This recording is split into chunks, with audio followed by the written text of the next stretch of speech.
This is the forbidden Lexicanum, 40k lore told with questionable accuracy and the sole purpose to make you laugh. The Black Templars. The Black Templars are the afterglow of the Imperium, a flaming Amen with a chainsword and no off switch. Born from the Imperial fists, forged in the fires of religious overheating, they've spent the last 10,000 years marching through the galaxy like a holy procession that forgot Easter ended at some point.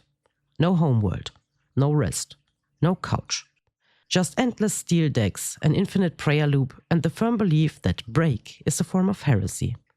While other chapters treat the Codex Astartes like the Bible, the Black Templars use it as a coaster for their incense burner. For them, war isn't a tool, it's a non-stop liturgy. Explosions are the organ. Heretic blood is the communion wine. Their founder, Sigismund, wasn't a man, he was a divine subscription service. While other sons of Primarchs dreamed of peace, Sigismund dreamed of new synonyms for crusade. His life goal was simple: never clock out. When asked when they would return home, he answered, when the Emperor permits.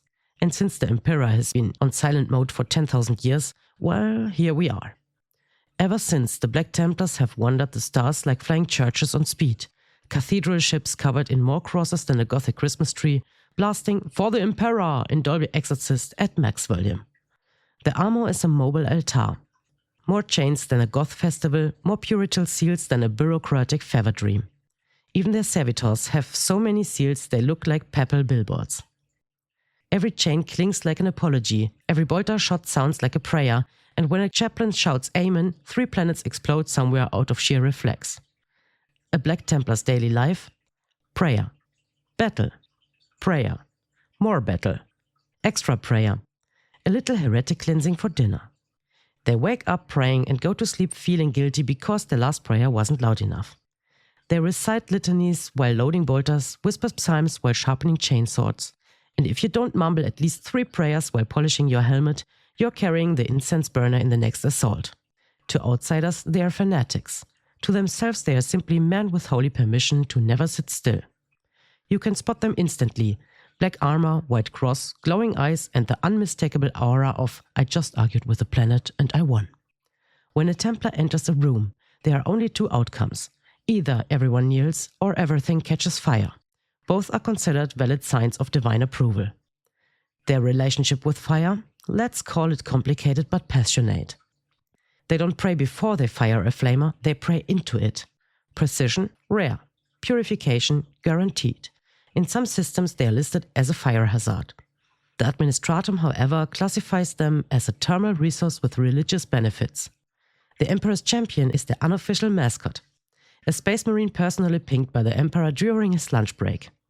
He appears whenever a prayer accidentally reaches the Emperor like a cosmic butt dial, grabs a sword that looks taxable by the church, and charges into battle accompanied by a choir of exploding heretics.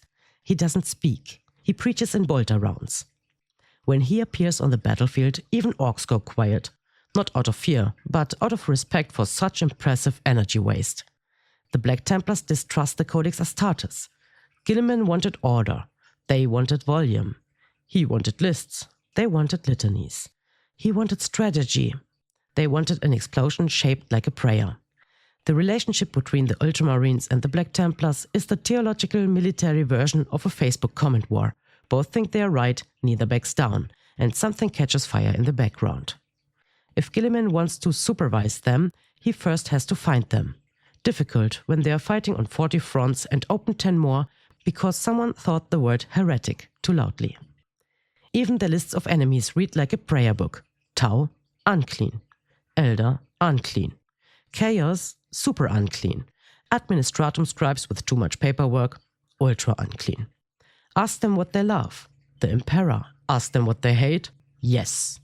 On Armageddon they fought beside the Imperial Guard, saved millions, and called it warm-up for the next crusade. Some recruits swear they heard Sigismund whisper in the warp, "More fire, brothers." And then the continent burned. Nobody called it coincidence, only divine follow-up work. The organization is a logistical nightmare. Officially, around 1,000. Unofficially, enough to dramatically walk out of smoke in every war ever. The Administratum tried counting them several times. Each time the scribe exploded from spiritual overpressure. When the Templars meet other chapters, relations are polite but brief. The Salamander's grill, the Ultramarines' plan, the Space Wolves' drink, and the Black Templars blow up the barbecue because the smoke rises to the Emperor. That's an offering, brother.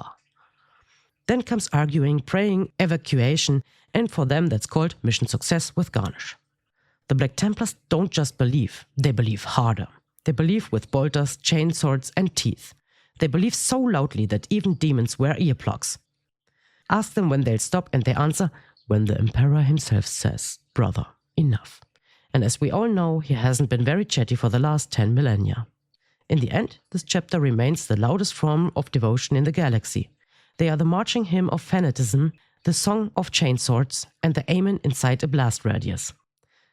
They cleanse everything, with fire, sweat, and a theological reasoning chain that always ends with, the Emperor wills it.